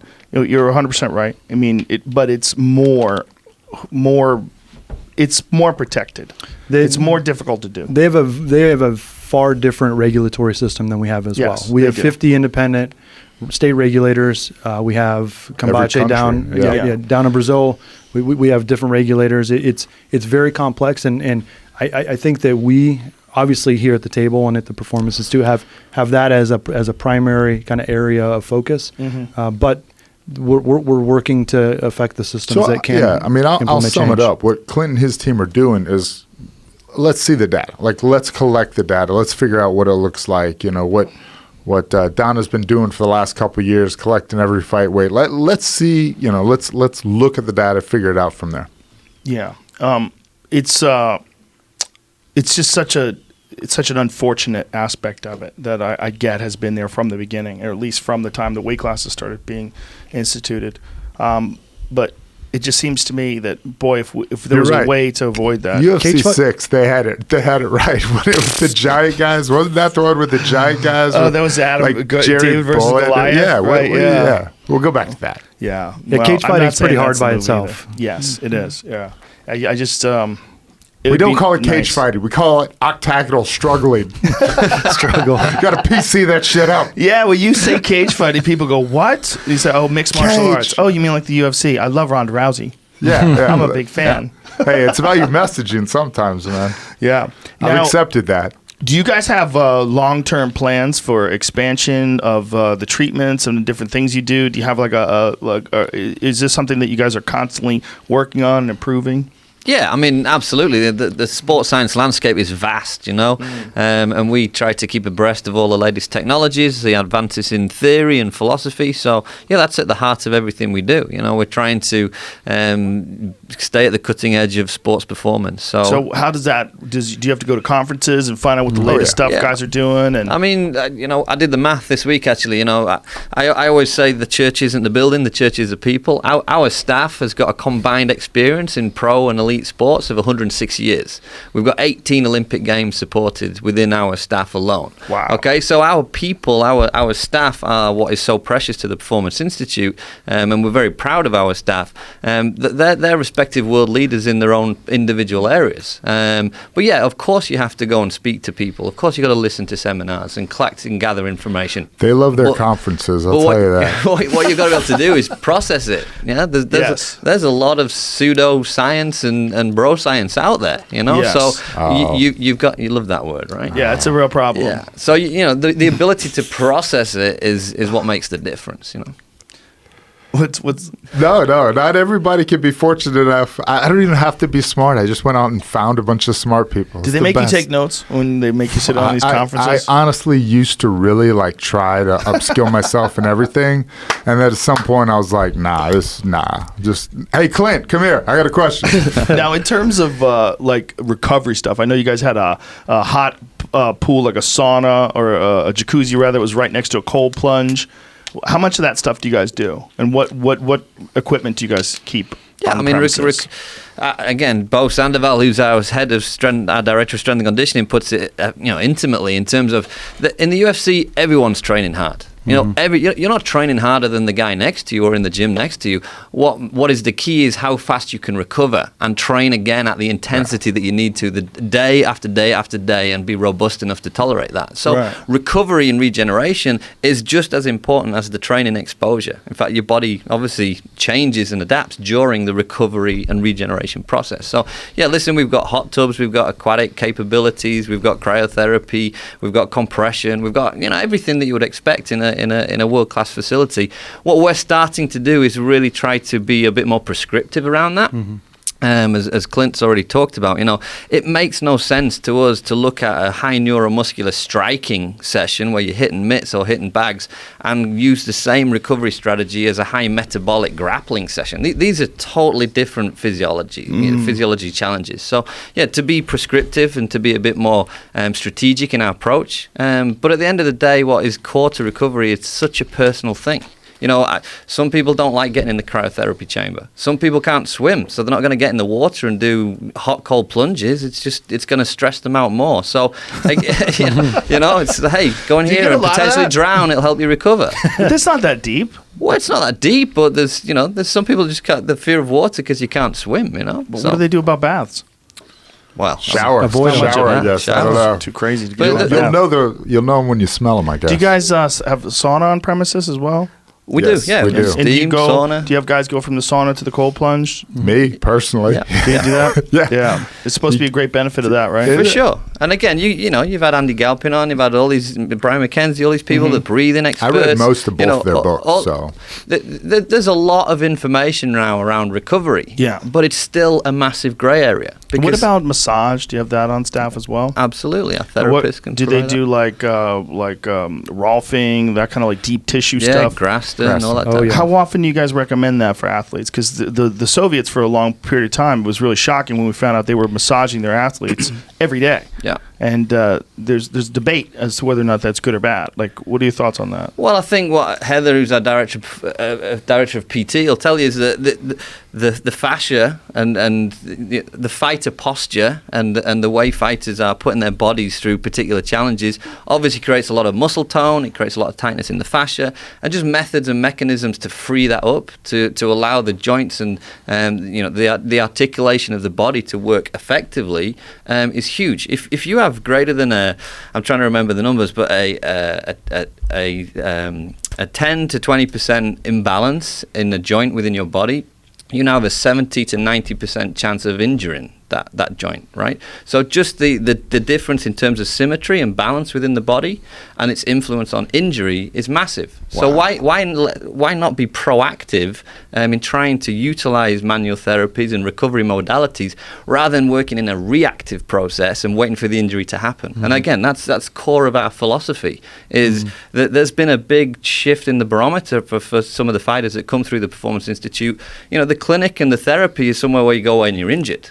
Well, you know, what we do is we promote it just as much as the strength and conditioning piece. So when you're talking about range of motion, are you including flexibility exercises? Do you guys incorporate a lot of that stuff as well? Oh, for sure. But again, it's the fighters tend to be pretty flexible. So again, it's on an individual level, but most strikers, most people can kick you in the head in the UFC. They're pretty flexible. In individual orthopedic assessment, right? So, hey, this is tight, that is tight. All right, we need to loosen you up. We're going to put that in your routine, right? So everything is needs analysis driven, right? So, you know, Brian Ortega don't need to be any more flexible. He can put his legs. He just needs to maintain his current flexibility, right? So it completely varies. And if you got like a stiff wrestler, someone who's like just never really worked out. Yeah, and think about the combat posture, that internal rotation, that combat posture where you're constantly throwing. I mean, just chronically doing that year after year is going to set you up for some amount of tightness in terms of fascia. So again, I don't want to get outside of my scope of expertise, but we're very proactive in promoting fighters using modalities proactively rather than reactively. So say if a fighter came in and they did a hard grappling workout, and after the training, what would you recommend, and how much time? Because there's some thought that the body should exist in an inflamed state post workout. Depends on the phase of training. So, yeah, right. And also for a certain amount of time. Right. And then there's more of a benefit of going into cryotherapy after like an hour or so. So where the benefits and the reaction. Yeah, so again, if you're off camp, what are you trying to do? You're trying to break down your body so it can be overloaded and recover better. You know, you're using that super compensation to take it to a new level of adaptation. Yeah. In camp, when you're sharpening the knife ready for the fight, you want to remove any type of fatigue because you're getting close to the fight. You need to optimize your training and obviously peak to the performance on fight night. So, there's got to be a strategic, you got to periodize your recovery as you would periodize your training loads in camp or off camp. Mm-hmm. But yeah, there's different approaches and different modalities that you've got to utilize. So if you look at grappling, and the metabolic demand that goes into the wrestling and the grappling, that's a lactate kind of response. That's a circulatory issue in terms of those metabolites that are circulating around the body. You've got to remove those. All right. So is that going to be something like a muscle pump type recovery strategy that'll help it remove it through the liver and into the lymph system? You mean like one of those compression So yeah, it might be a compression pan or it might be hot cold. Yeah. If you go hot cold, Yeah. the vessels will expand in the hot and they'll contract in the cold. You get a natural kind of muscle pump. And how many times do you ask fighters to do that? When they do a hot cold thing, do they do it? Is there a sequence? Yeah, I mean, we have a preferred methodology. Right now, it's about 3 to 4 minutes, 4 times in each. Just go back finishing and forth. go back and forth, 4 minutes, finishing the cold. You look at other experts and other professionals in the field. They'll say sit in the cold bath for 20 minutes. So it's there's still not the science, not the data and the information out there to really support some of these modalities. How do you optimize? I mean, how do you know whether or not it's having that much of a benefit compared to not doing that? Ask the guy. Yeah. Just all subjective. Talk to him, make a wave, feedback. Yeah. Number one, subjective. Do you feel better?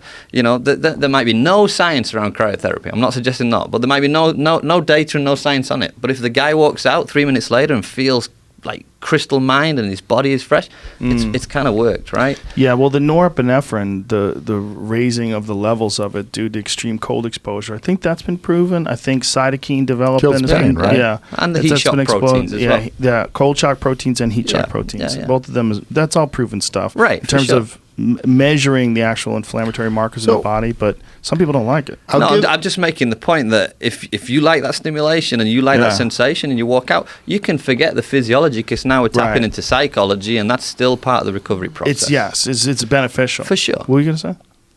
I have no idea. Sure, it was important. No, I was going to say. I will sidetrack just in terms of recovery. Nutrition is a core value of the recovery process as well. So as much cryotherapy as you do, if you're not recovering, stimulating muscle, converting from catabolism to anabolism, providing nutrients for substrate regeneration, that's a critical component as well. So that's critical. What we aren't doing is providing tart cherry juice or high antioxidants immediately post-training as well.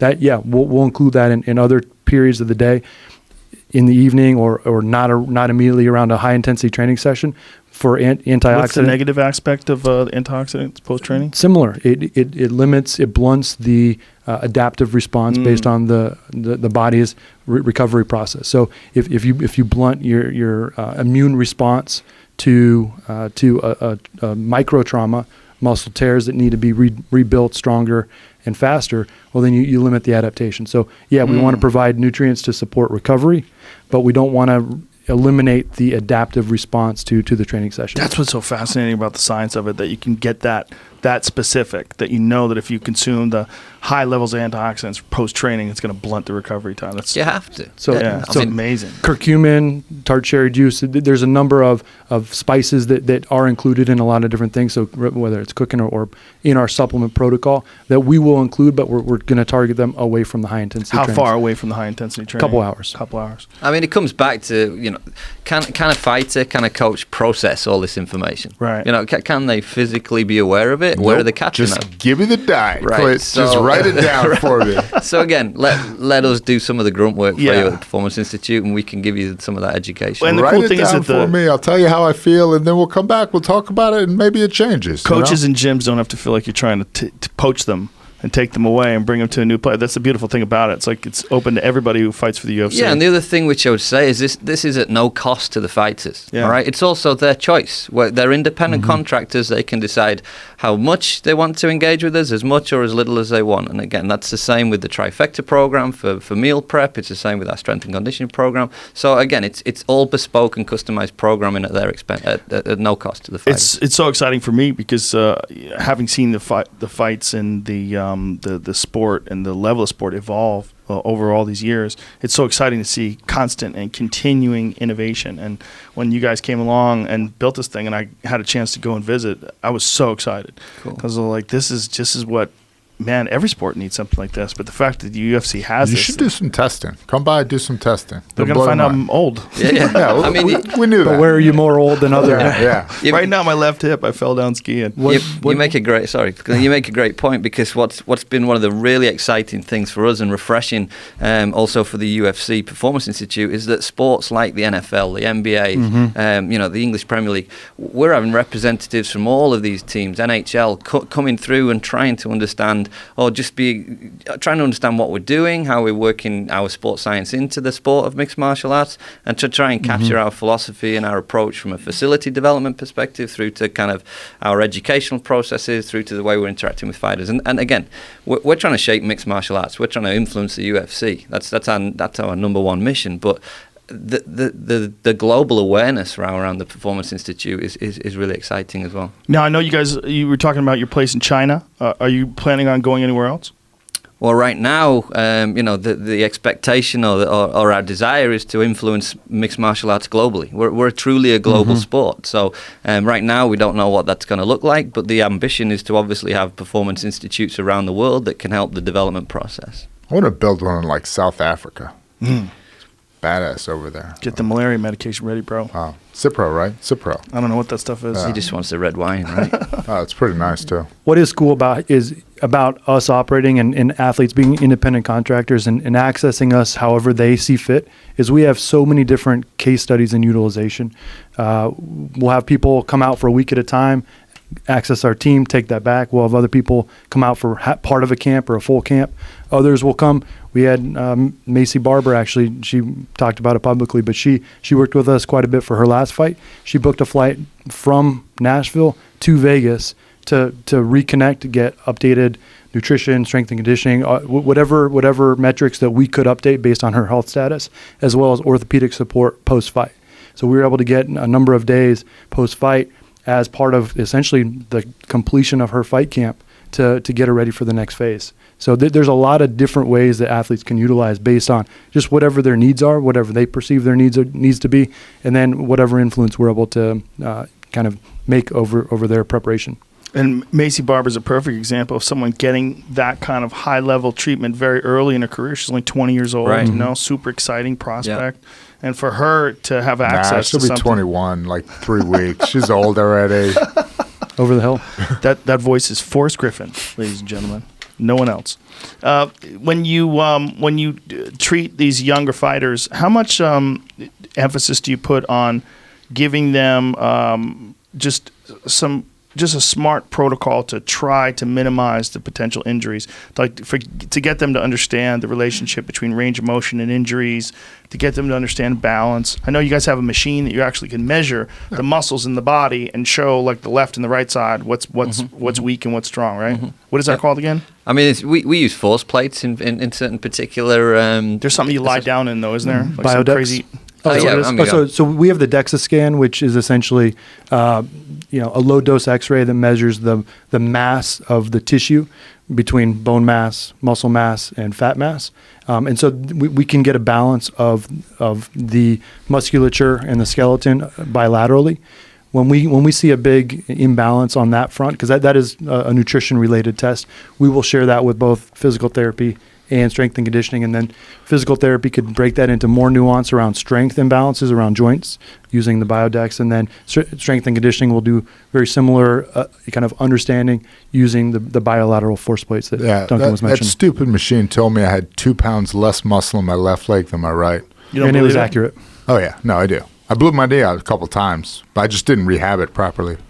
So when you found out, did you start doing like extra one-legged pistols on the left side? For 2 weeks, maybe even 3. And then I was then you're like, like, yeah, fuck I it. got some emails to send. Then your knee started hurting. And you stopped. And now he just keeps running in So circles. let me ask you this: if you did see a fighter and they did have something like that, and they were active, they were still competing, you saw Happens a all big, the time. What do you do? Yeah, I mean, we have a lot of fighters that have imbalances muscularly. That's not a nutrition-related issue. Obviously, our support is going to be important for the adaptation. Right. And this goes to Heather around a orthopedic assessment. What's the imbalance? What's the injury risk, like Duncan was saying, in terms of strength imbalances?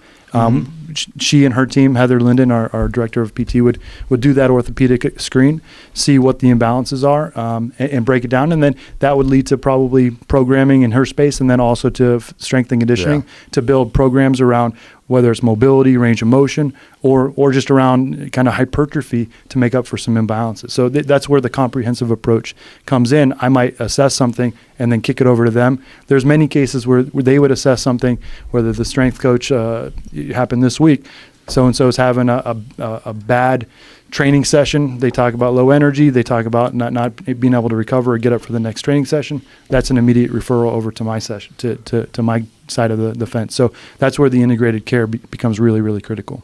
So how, if you had someone that had like a 2-pound weight difference between their left leg and the right leg, how much time would you give them to gain that weight back? Would it be dependent upon the individual, or like you would probably want that to be a priority before they went into a heavy camp or something like that, So- right? You can't resolve that immediately, but that would be part of the. Yeah, I mean, it comes back to the return on investment, right? What's the return on investment and the reduction of an injury risk to try and influence that 2 pounds? Do you know what I mean? That's a conversation. That's we're going to have that conversation around how effective or influential that is going to be on the outcome of the fighter. So, as Clint says, there's fighters that walk around truly imbalanced, but what's the risk and the time and effort it's going to take to make that change? If it's in a fight camp, we're probably going to just leave it as it is. If it's off camp and we've got a little bit more time to try and address it, all right, now we can be a bit more proactive about But doing with that. me, they were like, "You're old. We'll take you out back and shoot you." No, they did. We messed around with some BFR stuff. Yeah, like I think that's BFR? blood flow restriction. The occlusion the bands. Katsu type approach. But Yeah. again, in physical therapy and strength and conditioning, now that's not revolutionary anymore. That's part of just another tool that we add to it. It's a way to augment or accelerate hypertrophy. So if you have someone that's coming back for returning from surgery or an injury, and you're looking to get muscle mass back onto the limb without necessarily loading it through free weights or whatever it may be, you can use blood flow restriction methods to try and increase that hypertrophy mechanism. What are your thoughts on electrical muscular stimulation, those little pads and the shocks? Jeez, no, that is call Heather. Yeah, well, they come by a lot with different machines too. Yeah. So that's Do you ever another- use it? I have not. No. Well, no, actually, no. That's not true. I was the test dummy. But we did it on my shoulder. You I got was the zapped. test dummy. Did it So, help yeah. you at all? I think with a lot of those things, Yeah. there's some short-term relief, and again, you're influencing the nervous system. The long-term changes are potentially not there. Here's what I gotta ask you about cupping. Is that legit? Yeah. Is it real? Michael Phelps. Everyone sees the He's pictures. amazing. Everyone Guy's sees the pictures amazing. of Michael Phelps at Cupped, the no Olympics. cupped, You yeah, gotta it's plate like, them, oh. fork That was- them, cup yeah. them. I got cupped this morning. Yeah. That was beast. if you think about massage, that's all decompression. What Right. cupping does is the opposite. It lifts. All right. So again, when we're talking about fascia and changing fascia and releasing fascia, if all you ever do is massage and depress the tissue, you're not getting that mechanism of lifting and bringing it up into the cup. So that's kind of philosophy behind it. And our therapists use that a lot. But again, it's just a tool, and they're going to use the tool for certain situations, and they might leave it for others. Is there any scientific research to back cupping? Not that I'm aware of, but I might be completely wrong. So Do you ever do it? I got cupped this Did it morning. this Did you? morning. show Do him you your like leg. it? Show him your leg. What's going on with your leg, bro? Forrest. Oh man. Forrest, what'd you do? So, do you know? Do Is you that a know? compression from an? Oh, so you had surgery. 6 weeks ago. What'd you have done? MCL, PCL, LCL. Jesus, man. Do you know the single leg? When you do the scissor defense to the single leg, that Yes. scissor. I don't. Oh no. Not at all. I just fell right on his leg. Turns out you can't do a thing.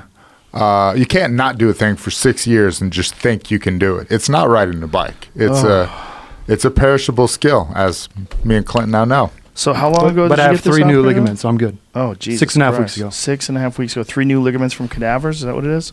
MCL was able to be repaired down on itself. PCL, cadaver, LCL, cadaver.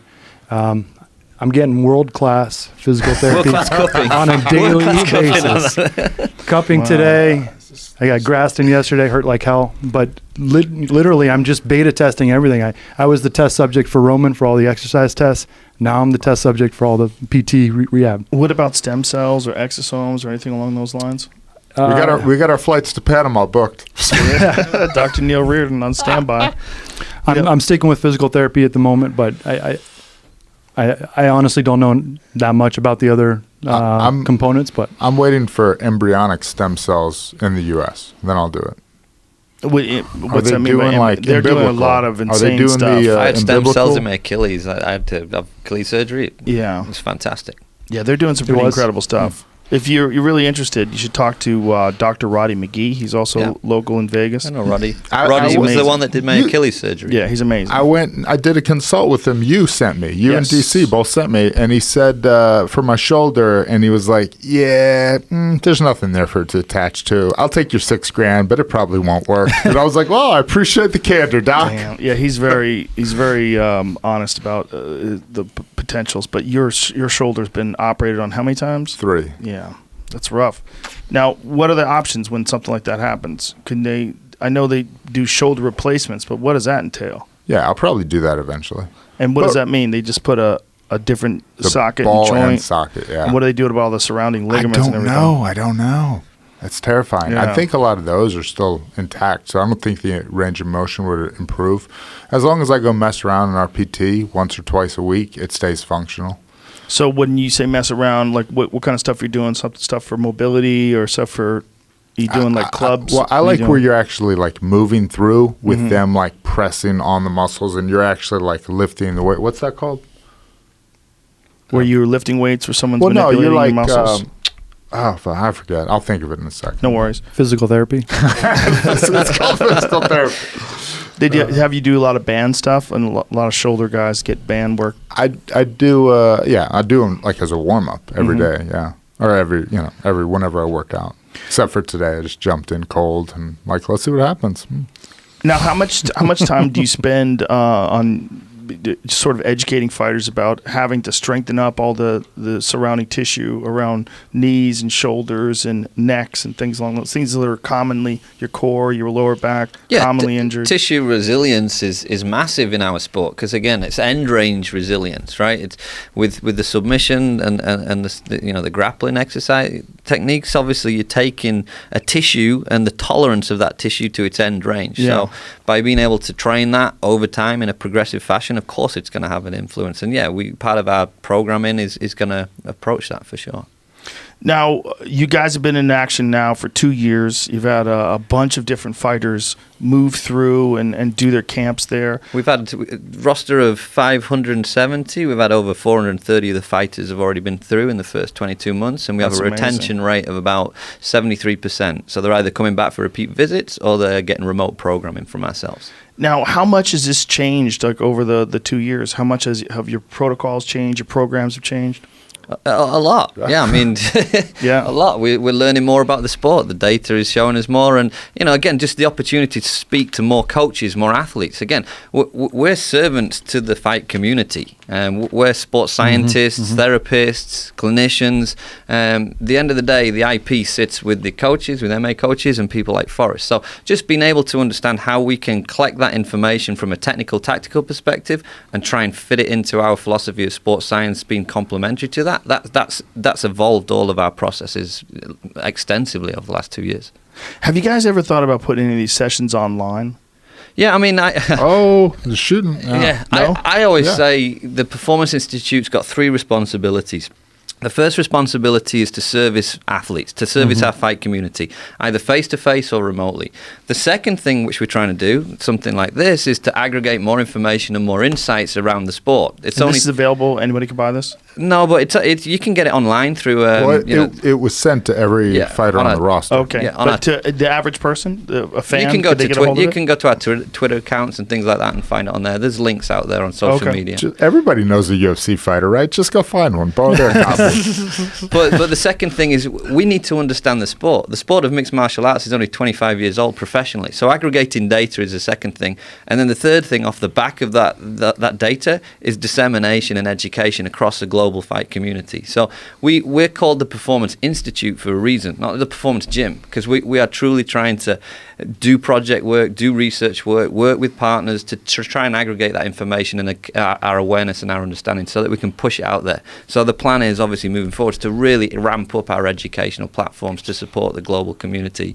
And hopefully we'll have kind of certifications coming online and those types of things as well. Strength and PT are filming stuff to put online to like a full this is the way this exercise is properly done. This is things to look out for physical therapy and strength and conditioning, you know. You guys have a YouTube channel?